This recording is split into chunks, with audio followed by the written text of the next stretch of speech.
Es un misionero con muchos años de entrega a los demás, prácticamente toda la vida. Cogió el ébola por cuidar al director del hospital en el que trabajaban en Liberia. Hemos hablado con él esta misma mañana. Cada vez se encuentra peor y solo piensa en volver. Prácticamente de este modo, a principios de agosto comenzamos a escuchar hablar del ébola, una enfermedad que ya para entonces se había cobrado la vida de más de 1000 personas, principalmente en los países del África Occidental de Guinea, Sierra Leona y Liberia. Lo cierto es que la enorme letalidad del virus y la propagación del mismo, dadas las extraordinarias relaciones transfronterizas de la zona, han supuesto que la comunidad internacional se movilice para tratar de parar este brote epidémico. Pero, ¿han tardado mucho? ¿Se ha hecho bien? ¿Es razonable que tenga gran repercusión este asunto cuando el afectado es un occidental? A día de hoy, los más de 10.000 afectados y 4.500 fallecidos, el rechazo social de los afectados, los varios repatriados por el Estado español como García Viejo y la hermana Paciencia, la afectada Teresa Romero y todo lo que se ha suscitado en torno a su caso con las penosas intervenciones del consejero de Sanidad de Madrid y el sacrificio de Excalibur, así como la cobertura informativa que se ha hecho de esta enfermedad, hace del ébola un asunto que bien merece una reflexión. Y para ello, ¿qué mejor que charlar con Pepe Naranjo? Gracias a este hombre, periodista freelance, natural de Telde, uno de los puntales de guinguinvalley.com y desde hace 3 años residente en Dakar, hemos podido conocer muy de cerca historias que le ponen cara a esta dura situación. Charlamos en el punto de mira con Pepe Naranjo. Un teldense africano, ¿cómo llegas a África? Bueno, yo estaba trabajando en un periódico de Canarias, en el Canarias 7 en concreto, en el año 99, y 98, 99, y en aquellos años empezaban ya a llegar pateras a Canarias, en concreto a la isla de Fuerteventura y luego ya a Lanzarote. Y en aquel entonces me envían a cubrir esta noticia, ¿no? La llegada de pateras. Empezaba a generarse una cierta inquietud en la isla de Fuerteventura, recuerdo, por la llegada de jóvenes procedentes del continente. En aquel entonces eran jóvenes marroquíes y saharauis fundamentalmente. Y de repente me tropiezo, yo era periodista un poco para todo, hacía información local, información de todo tipo, ¿no? Y deportes, sucesos. Y de repente me tropiezo con una gran historia, ¿no? Por primera vez tengo la sensación de que estaba ante algo muy, muy grande, ¿no? Y tengo la sensación pronto de que esa historia no se podía contar solo desde aquí, de que había que ir a África sobre todo para explicar los porqués. Por qué había toda una generación de jóvenes africanos, o buena parte, fascinada con la idea de venir a Europa, ¿no? Porque Canarias era solo un lugar de paso, ¿no? Y comienzo, a veces financiado por el periódico para el que trabajaba, primero en Canal 7, luego también trabajé en la provincia, o por mi propia cuenta, empiezo a viajar al continente. Primero a Layún, luego el sur de Marruecos, Argelia, Mauritania, y a medida que los flujos de la inmigración van cambiando, pues me voy progresivamente adentrando en el África subsahariana, ¿no? Mali, Senegal, Gambia, Cabo Verde, y voy descubriendo una África que me apasiona, que efectivamente hay razones objetivas que llevan a todos estos jóvenes a emigrar, pero que también hay muchas cosas en positivo, hay democracias, hay gente joven haciendo cosas, mujeres empoderadas, y esta doble visión de África, ¿no? Que me parece tan interesante, ¿no? Y al final acabo pues por embarcarme en un proyecto de una página web, Guinguin Valley, sobre información de África, y finalmente en el año 2011 instalándome en Dakar, en Senegal, porque yo tenía un poco la sensación de que había habido como una evolución, pero me faltaba vivir lo cotidiano de África, ¿no? Porque también eso creo que es importante, que no seamos periodistas que de repente, como paracaidistas, desembarcamos en un tema y luego nos vamos a los 4 días, sino manejar los contextos, ¿sabes? Y eso es un poco lo que me llevó y estoy encantado, ¿no? Inmigración, guerra en Mali y ahora el ébola. ¿Cómo se vive todo esto?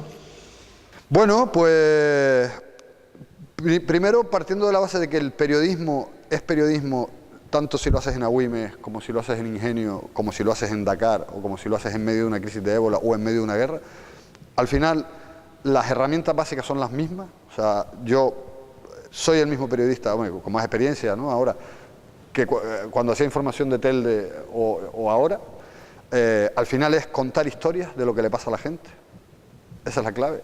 O sea, no hay otra ciencia. Es contar lo que le pasa a la gente y hacerlo de manera atractiva, claro, de manera amena, ¿no? Y esa es mi gran herramienta, ¿no? Y es mi pasión y es con la que voy a todos lados, ¿no? Me tocó cubrir el conflicto de Mali porque estaba en Dakar y Mali estaba ahí al lado y es un país al que quiero mucho y había ido 2 veces en el año 2012, luego en 2013 cuando estalla el conflicto. Y fue una experiencia impresionante, ¿no? Poder ir a Tombuctú una vez liberada, poder estar en Gao viviendo un mes con los ataques. Y al final, cuando estás tan convencido de lo que estás haciendo, que es eso, contar historias, al final, quizás un poco desde la inconsciencia asumes también riesgos, ¿no? Y dices, bueno, puede pasar algo, pero estás aquí, estás haciendo una labor, tienes que contarlo, y estás centrado en eso, ¿no? Y con lo del ébola igual. Al final, lo que quieres es que tu trabajo sea lo mejor posible para que la historia llegue lo mejor posible, ¿no? Y bueno, teniendo un poco de sentido común, que yo creo que es lo más importante, evaluar los riesgos y decir, bueno, hasta aquí puedo llegar en condiciones razonables de seguridad y a partir de ahí empieza ya, digamos, el margen de riesgo al que a lo mejor no quiero entrar, ¿no? Pero lo que no me gusta es que nadie me diga hasta dónde puedo llegar. Creo que soy lo suficientemente adulto para tomar yo mismo la decisión. Por eso no quiero que el ejército de Mali me diga, no puedes llegar, hasta aquí puedes llegar, pero aquí no. Eso no me gusta. O que venga uno y me diga, no, quiero tener la información y yo decidir. Pero el ébola es verdad que tiene un componente de imprevisible, extraordinario. Claro, el problema del ébola es que no lo ves. Porque cuando estás en una guerra, puedes intuir por dónde te puede venir, ¿no? Y sabes que hay sitios en los que es más peligroso que otros, ¿no? Pero cuando estás con el ébola, el problema es que cuando estás en la zona donde hay muchos contagios, puedes estar al lado de alguien que pueda tenerlo, ¿no? Y ahí es cuando te da un poco de reparo. Entonces, bueno, pues lo que te decía, sentido común, intentar evitar las zonas de masificación, no tocar a la gente, no llevarte las manos a la cara, lavarte mucho las manos con agua clorada y luego, sobre todo el tema de los pies, cuando has estado pisando en zonas en donde puede haber habido gente de contagio, que pueda haber algún tipo de fluido, ¿no? De vómito, de saliva o tal. Pues estuve, por ejemplo, en zonas de bajo riesgo de hospitales, entonces preocuparme de desinfectarme bien los zapatos y tal. Adoptando unas medidas básicas de seguridad se puede cubrir el ébola. Dices contar historias. Gracias a las historias que has contado hemos podido estar más de cerca y conocer más de cerca esta situación. La historia de 2 niños, por ejemplo, que fueron repudiados por su familia porque los padres habían sido víctimas del ébola. ¿Qué es lo que más te ha impactado de todo? Yo siempre destaco el miedo, o sea, el miedo en general. Cuando yo aterrizo en Sierra Leona, le tenía más miedo, al ébola, que al propio ébola. O sea, porque cuando la gente tiene miedo, reacciona de manera imprevisible. Entonces, apedrearon a equipos de Médicos Sin Fronteras, se produce, por ejemplo, el abandono de los propios miembros de tu familia, la huida de enfermos de hospitales. Ha habido enfermos que no quieren ser ingresados porque tienen una desconfianza enorme hacia su sistema de salud y huyen. Se van a los pueblos o se esconden en casas y tal.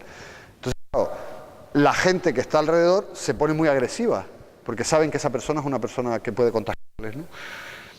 Porque tienen miedo. Entonces, el miedo al ébola es lo que me da más miedo de todo, ¿no? Es lo que me parece lo que más me impactó de todo. Sistemas sanitarios frágiles y saturadísimos. Sí. Claro, estás sometiendo a una prueba a un sistema de salud muy débil. O sea, estás sometiendo a algo que es capaz de quebrar sistemas de salud más sólidos que estos, que el de Liberia y el de Sierra Leona, y los está sometiendo a una prueba de estrés que no pueden superar. O sea, gestionar 5.000 personas contagiadas de ébola como están en Liberia, Liberia no puede, o sea, no tiene la capacidad de hacerlo, porque lo hemos visto en España, ¿no? Necesitas un hospital habilitado, necesitas material de protección, y cuando digo un hospital habilitado, eso vale mucho dinero, o sea, tener cámaras específicas, box de aislamiento, material de protección, esclusas para que la gente se cambie en condiciones de seguridad, material de protección que además tienes que reciclar, solo puedes reciclar una parte, otra parte la tienes que quemar directamente o incinerar, ¿no? Porque no lo puedes, lo que ha estado más expuesto, lo tienes que quemar directamente, ¿no? Y esto necesita de mucho dinero al final, ¿no? Estamos hablando... Ambulancias especializadas lo hemos visto en las imágenes, ¿no? Cómo trasladan en unas camillas especializadas. Allí no hay nada de eso. Yo he visto ambulancias en Cailaun donde meten al enfermo de ébola, meten al sospechoso, va el chofer con una mascarilla nada más. Claro, son focos de contagio. Eso genera nuevos contagios. Dices, lo hemos visto en España. Estamos hablando del ébola, más de 10.000 contagiados, más de 4.500 muertos. Y estamos hablando del ébola casi que porque se ha traído a España esa situación. Porque hasta entonces, al margen del trato residual de esta epidemia, no se estaba hablando de esto. La cobertura mediática, informativa, también es... Sí, no, claro, hay que destacarlo, ¿no? Yo recuerdo en el mes de marzo estar en Guinea y se empezaba el brote a tener una dimensión importante y aquello apenas se hablaba, o sea, era como... Sí, había algunas noticias aisladas, fuera de contexto, ¿no? Yo recuerdo publicar un reportaje de 4 páginas en el Dominical del País, ¿no? Con una persona que había sobrevivido al ébola y que me contaba su experiencia, cómo había sido. Pero ya está, ¿no? O sea, generó muy poco interés en España, ¿no? y en general en la comunidad internacional. ¿Cuándo empieza el ébola a ser portada de periódicos, a aparecer en los telediarios? Cuando se contagian los misioneros estadounidenses y cuando se contagia el hermano Miguel Pajares. Ahí, o sea, cuando se contagian occidentales, es cuando realmente se convierte en un objeto, digamos, de atención periodística relevante. Para ese entonces ya iban más de 1.500 muertos. Esto revela que, una vez más, al final África lo vemos como eso, como un lugar en donde este tipo de muertes casi es endémica y por tanto no merece la pena prestarles atención. Y si es un lugar en donde hay estas muertes es porque son sistemas pobres, y si son sistemas pobres es porque... Y al final, claro, toda esta búsqueda de los porqués nos lleva a explicar el mundo, ¿no? Y eso es lo que a veces parece que el periodismo está reñido con explicar el mundo, ¿no? Desde diciembre del año pasado ya está... Ya había casos. Con el ébola, es verdad que no se... No se identificó hasta marzo luego. Y en ese periodo se suscitan un montón de especulaciones, de historias occidentales que lo traen. Estando allí, ¿cuál es la sensación? ¿De descontrol? Sí, o sea, desbordamiento de todos los sistemas, por supuesto de la estructura de salud pública, pero también de las propias ONGs que están allí atendiendo, tratando de, como Médicos Sin Fronteras, ¿no? Están desbordadas. Miedo, mucho miedo, y de estar ante algo que no está siendo controlado, ¿no? Entonces, realmente es inquietante, ¿no? Es una sensación inquietante, ¿no? Como de estar en un lugar en el que, además, donde podían pasar cosas desde el punto de vista del estallido social también, ¿sabes? En Monrovia ya hubo incidentes, hubo manifestaciones y enfrentamientos con la policía porque habían puesto en cuarentena un barrio entero, ¿no? De la noche a la mañana, ¿no? Y no les permitían salir del barrio y hubo incidentes violentos, ¿no? Estar en el escenario de un libro como Ensayo sobre la ceguera de Saramago, en el que habla de algo parecido, ¿no? El que lo haya leído sabe de lo que estoy hablando, ¿no? De que esta epidemia, este problema de salud pública puede conducir a tener consecuencias de revueltas, de por supuesto, aumento de precios, de caída de gobiernos, y esto todavía lo podemos ver en África, ¿no? Si esto no se soluciona, todavía lo podemos ver. ¿Y tu impresión sobre el papel de otros países, el papel internacional? A mí me produce una enorme decepción, ¿no? Ver cómo una vez más, igual que en otros temas, en este del ébola, la comunidad internacional ha estado lenta en reaccionar y ha estado rácana en reaccionar, a la hora de reaccionar. O sea, se ha reaccionado tarde y mal, de momento. Creo que no se ha entendido la dimensión del problema, o sea, que no se ha puesto sobre la mesa los elementos necesarios para entender que este es un problema cada vez más global. Hoy, 9 meses después del primer caso de ébola, el presidente Obama ha dicho, estamos ante un problema global. Hoy, 9 meses después, la Organización Mundial de la Salud también tardó 3 meses en admitir que estábamos ante una emergencia internacional. Y creo que se ha perdido un tiempo precioso. O sea, primero porque se podía haber evitado la extensión a algunas zonas, se podía haber contenido, y porque nos podíamos haber ahorrado unos cuantos miles de muertos, si se hubiera producido una reacción adecuada a la dimensión del problema al que nos estamos enfrentando. Es el momento de actuar. Sin duda. Y de dejar de hablar de solidaridad, ¿no? Que se llenan la boca muchas veces. O sea, ya se acabó el momento de diseñar planes, de pensar estrategias. Hay que actuar ya. Médicos Sin Fronteras, y vuelvo una y otra vez a Médicos Sin Fronteras porque son la organización que durante 30 años han acumulado la experiencia de trabajo en ébola. Y ellos saben de lo que están hablando. Y ellos ya han dicho y cuantificado y dicho, necesitamos una veintena de centros en Liberia, necesitamos una decena de centros en Sierra Leona, necesitamos una decena de centros en Guinea. Y necesitamos personas que los gestionen. Necesitamos hacer el seguimiento de contactos. Necesitamos movilizar a cientos, miles de personas para hacer el seguimiento de contactos. Porque es que estamos hablando ya de que en una semana vamos a tener igual 20.000 contagios. Claro, todo esto es una dimensión tal. Necesitamos ambulancias, necesitamos material de protección. Ya ellos lo han dicho. Necesitamos un ejército de médicos y enfermeros que desembarquen en estos países. Y eso no se ha visto. Y ahí estarás tú para contarlo. Ojalá. He estado en Guinea y en Sierra Leona y tengo la intención de ir a Liberia en cuanto pueda y cuando tenga los recursos para hacerlo, ¿no? Porque creo, lo he hablado con compañeros periodistas que tratan de cubrir la información de África, periodistas españoles, y en cierta manera nos hemos conjurado para que siempre haya alguno de nosotros allí, para que la sociedad española no se olvide de que allí es donde está el problema y para que haya testimonio de lo que está pasando ahí, porque creo que eso es una labor fundamental y forma parte es la parte, digamos, de responsabilidad también de nuestra profesión.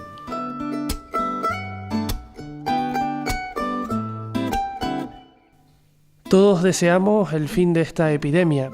Ya es hora de que se materialice la solidaridad y que más como el gobierno cubano que como el español se apueste por contribuir decididamente en los países de origen a la consecución del fin de esta historia.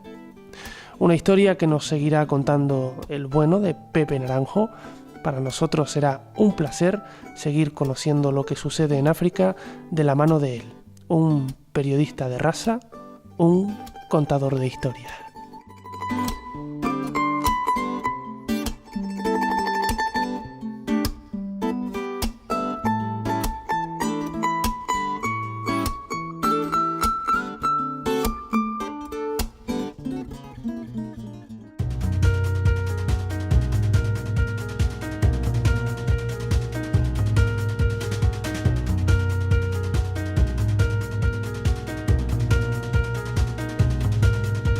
Every day you live a life so full of hope.